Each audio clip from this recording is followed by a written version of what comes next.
ministro de Educación, Raúl Figueroa, defendió este fin de semana el derecho a la libertad de enseñanza, afirmando que es un pilar que permite construir una sociedad libre y diversa. De esta forma, aludió a la polémica que causó la Comisión de Reglamento de la Convención Constitucional al rechazar una indicación que buscaba imponer la libertad de enseñanza y el derecho preferente de los padres a educar a sus hijos como un tema a tratar en la eventual Comisión Permanente de Derechos Fundamentales de dicho órgano. Vamos a profundizar en este debate, también con declaraciones por parte del presidente de la República, inclusive que vamos a conversar con Alejandra Arratia, directora ejecutiva de la Fundación Educación 2020. Alejandra, un placer como siempre. ¿Cómo estás?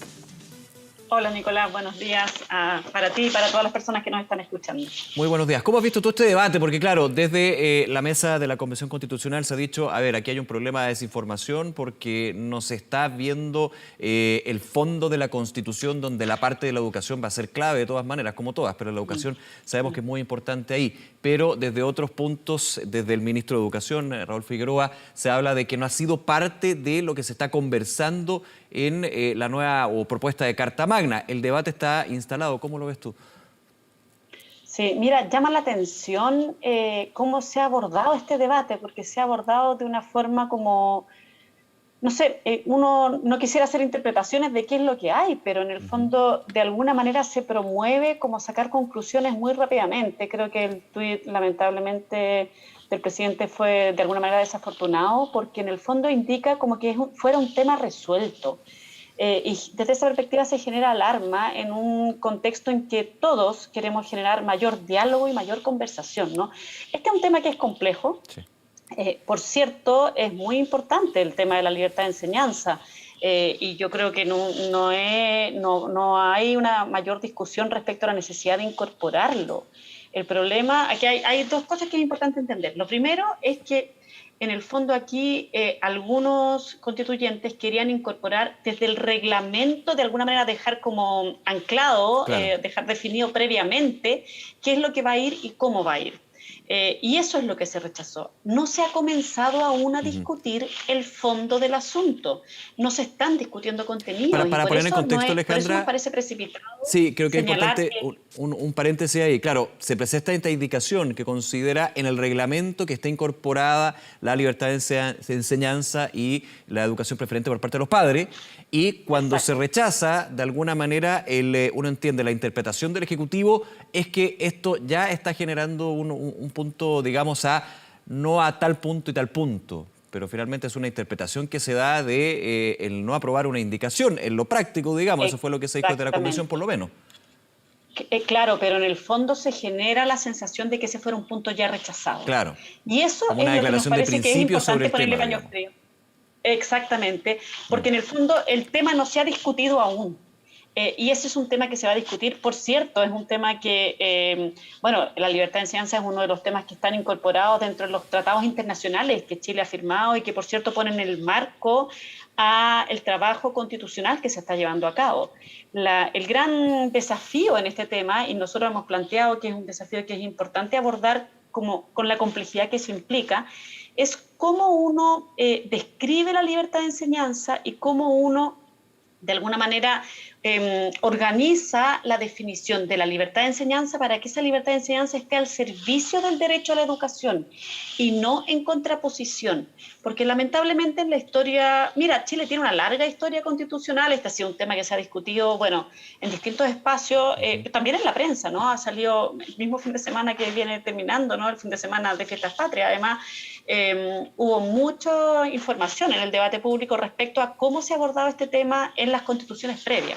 Efectivamente, Chile tiene una historia en que la libertad de enseñanza ha estado presente previamente y hemos tenido de alguna manera en el fondo un enfoque en que se complementa la libertad de enseñanza con el derecho a la educación.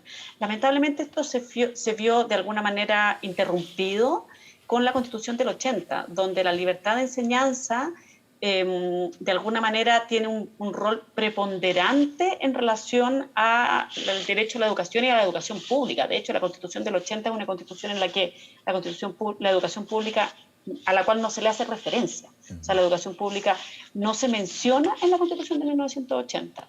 Entonces, y lamentablemente hemos visto como al alero de esta Constitución, de la Constitución que tenemos actualmente vigente, se ha de alguna manera puesto en juego el derecho a la educación, argumentando con la libertad de enseñanza. Es como hemos visto, por ejemplo, casos lamentables en que se ha dicho, bueno, yo por libertad de enseñanza quisiera que en este establecimiento no haya, no sé, jóvenes embarazadas, por poner un ejemplo, o jóvenes que tienen el pelo que me parece más largo de lo adecuado. Y en ese sentido, ahí está habiendo una preponderancia de la libertad de enseñanza sobre el derecho a la educación. Entonces, la gran pregunta, y es donde va a haber un elemento de discusión muy complejo en la comisión respectiva, va a ser cómo equilibramos ambos derechos, ¿no? Y cómo la libertad de enseñanza está al servicio. Nosotros desde Educación 2020 planteamos que tiene que estar al servicio de dos grandes, en el fondo, de un derecho y de un valor que nos parece que es importante. El derecho es el derecho a la educación. La libertad de enseñanza no puede poner en juego el derecho a la educación. Entonces, la pregunta es cómo se complementan estos dos derechos y no se contraponen. Y lo segundo, nos parece que la libertad de enseñanza tiene que estar de alguna manera al servicio de la construcción de una sociedad más democrática, más inclusiva, más igualitaria. Y en ese sentido, por ejemplo, la libertad de enseñanza no debería dejar espacio a proyectos que implican de alguna manera mayor segregación. Alejandra. Y uno se pregunta, bueno, ¿cuáles son las condiciones que entonces tiene la libertad de enseñanza? Esa es la pregunta de fondo, no que si va a estar o no va a estar. Nosotros creemos que efectivamente tiene que estar. Parte de los tratados internacionales que han habido, que Chile a los cuales Chile ha adscrito, ya incorpora la libertad de enseñanza, que efectivamente es muy importante. Es muy importante porque está al servicio de una sociedad diversa, de una sociedad como más plural, donde haya como de alguna manera reconocimiento de distintas perspectivas y valoración de esas distintas perspectivas. El punto es que la libertad de enseñanza no puede contraponerse a eso, tiene que estar al servicio de eso. Y eso implica trascender a una visión donde la libertad de enseñanza es solamente la libertad de abrir el establecimiento educacional que yo quiera, más bien como similar a la libertad de emprendimiento, más que a la libertad de enseñanza en el contexto de hacer la reflexión de de alguna manera, ¿a qué sociedad tributa la libertad de enseñanza? Que es la pregunta que está a la base de la Constitución, ¿no? Bueno, ¿qué sociedad queremos construir? Y la educación tiene que estar al servicio de esa sociedad. La libertad de enseñanza también, por supuesto, ¿no? Aquí uno pensaría... Entonces, creemos que ese es el debate de fondo. Sí. Y lamentablemente el hacer como comentarios y conclusiones precipitadas no ayuda a que ese debate de fondo pueda ser abordado de una forma más compleja, profunda y sin tanto temor, ¿no? Lamentablemente las reacciones que hemos visto generan una reacción quizás mucho a la defensiva cuando es importante entender la complejidad del tema que se está analizando, ¿no? Para poder discutirlo en esa misma complejidad. Claro, y ya es un debate complejo, lo complejiza aún más cuando uno se va adelantando, finalmente se van generando visiones preconcebidas, podríamos decir. Y quiero preguntarte, libertad de enseñanza, claro, uno podría decir hay un consenso que la libertad de enseñanza tiene que estar presente. Ahora, dentro del debate, por lo menos mi impresión, hay dos aspectos que son muy discutidos. Primero, el rol de los padres, vamos para allá de inmediato, pero primero...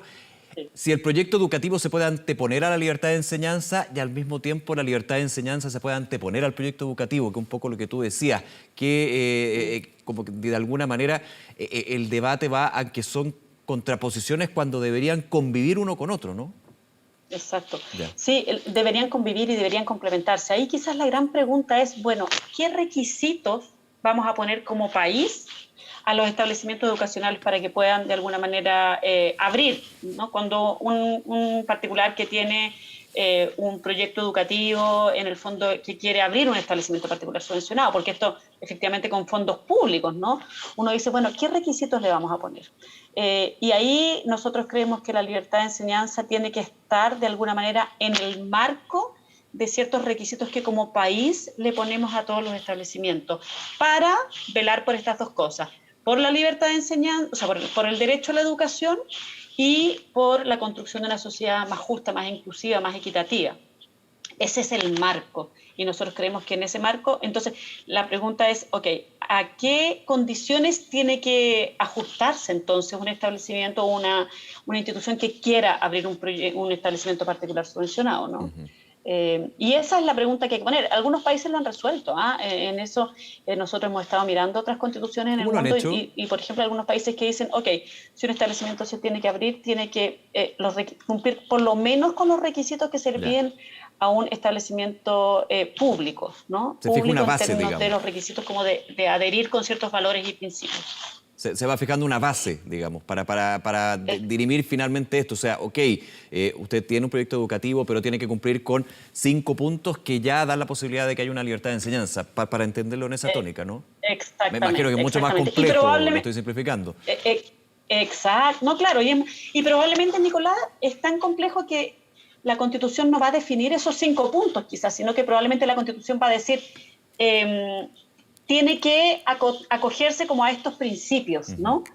Probablemente, yo no sé cómo va a ser abordado este punto, que es muy complejo, pero aquí hay una serie de definiciones que van a tener que ser, que se van a abordar en el cuerpo constitucional, y hay una serie de otras definiciones que se van a tener que ajustar luego cuando se hagan las leyes y los marcos regulatorios ajustados a ese cuerpo constitucional, ¿no?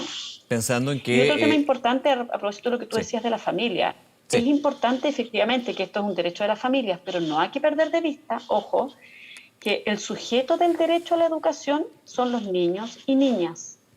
Y ahí creemos que es importante, en el fondo, que la familia tiene que estar de alguna manera al resguardo de ese derecho a educación de los niños y niñas, porque en el fondo no puede ser que en el fondo, por definiciones de la familia, esos niños y niñas dejen de tener la posibilidad de Mm, tener acceso a los conocimientos, al desarrollo de los aprendizajes que ellos van a necesitar para desarrollarse en sociedad.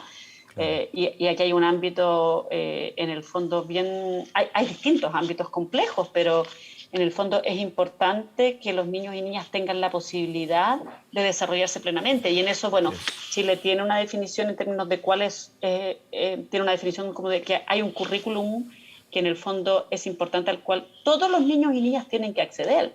Y la libertad de enseñanza tiene que, de alguna manera, estar también, de alguna manera, complementar ese currículum. No puede contraponerse, porque eso es aquello que como país se ha definido, que los niños y niñas todos tienen que tener derecho a esos aprendizajes, ¿no? Sí, y ese elemento uno ve, Alejandra, que es quizás lo más delicado de la discusión, que tiene que ver con, digamos, los apoderados, porque no son solamente los padres, puede ser el adulto responsable, los que finalmente representan a los Exacto. niños en el establecimiento educacional, pero voy contigo también, la ley está pensando en el niño, la niña y el adolescente, no el apoderado en este caso. Sin embargo, lo delicado de la discusión es que los apoderados dicen, ¿por qué el Estado tiene que imponerme a mí cómo tengo que educar al niño o a la niña, digamos? Entonces, digo, finalmente uno va viendo las visiones que son muy contrapuestas y se encuentra Sí, razón claro. alguna, no se le encuentra razón a otra. Y por eso lo delicado de llegar a un punto en común, digamos. ¿El Estado impone o es el padre, el apoderado, los que imponen el Estado? Un poco Sí.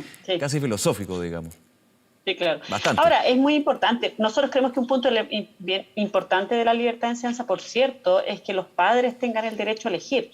Ahora, eso tiene que ir de la mano de que efectivamente nosotros tengamos un sistema en el cual todos los establecimientos tengan un piso mínimo, porque si no, tú puedes tener que hay establecimientos que efectivamente, o sea, como teníamos en Chile antes, porque teníamos, cuando en el fondo había derecho, las escuelas podían seleccionar, existía la Sí. selección, no eran los padres los que elegían. De alguna manera hay como una fantasía ahí de que los padres elegían. Los padres que podían elegir eran un número muy, muy reducido de padres, pero ¿cuántas padres y madres, no familias, ¿no? Pero cuántas familias no podían elegir porque los establecimientos ponían requisitos y decían, no, sabe que yo aquí no voy a aceptar, no sé, hijos de padres separados, por Ujú. ejemplo. O ¿Qué por pasa? poner un ejemplo que nos puede resultar muy familiar, ¿no? Pero no voy a aceptar. Y eso en realidad limita la posibilidad de las familias de poder elegir. Entonces, la posibilidad de elección de las familias va de la mano de un sistema que permita efectivamente eso. Y claro, hay un ámbito que las familias pueden elegir, pero efectivamente cuando uno llega como al corazón de los aprendizajes, ahí hay una serie de aprendizajes que como sociedad hemos determinado, y eso, ojo, ni siquiera lo determina el Ministerio de Educación. Eso es algo tan importante para el país que se define en el Consejo Nacional de Educación. El Ministerio le propone al Consejo Nacional de Educación un currículum que hemos definido que tiene que ser un currículum para todos y todas, porque creemos como país, nuevamente, que ahí están aquellos aprendizajes que las nuevas generaciones requieren para poder desenvolverse adecuadamente y para poder desplegar sus proyectos de vida, para poder participar de la democracia, insertarse en el mundo del trabajo, en el fondo, y de alguna manera truncar el desarrollo de esos aprendizajes implicaría violar el derecho a la educación de esos niños y niñas. ¿Me explico? Sí. Por eso es tan importante que en el fondo ese piso mínimo de aprendizajes conviva y sea complementado con la libertad de enseñanza, pero no puede un colegio decir, no sé, voy a poner un ejemplo como, no, yo creo que en realidad la historia no fue esto y voy a contar una versión de la historia solamente. El currículum no cuenta una versión de la historia. El currículum entrega, por ejemplo, para poner el ejemplo de la historia, el currículum entrega y busca desarrollar habilidades más para hacer un análisis de la historia, con pensamiento crítico, más que contar una versión de la historia. Alejandra Arratia, como siempre, muchas gracias por acompañarnos. Un debate, una discusión que es bueno tenerla en modo conversación, digamos, es súper complejo, hay temas delicados ahí, pero es parte de ese debate que está necesario, insisto en ese punto. Muchas gracias, que estés bien. Muchas gracias, Nicolás. Saludos y buena semana para todos y todas. Un abrazo, chao.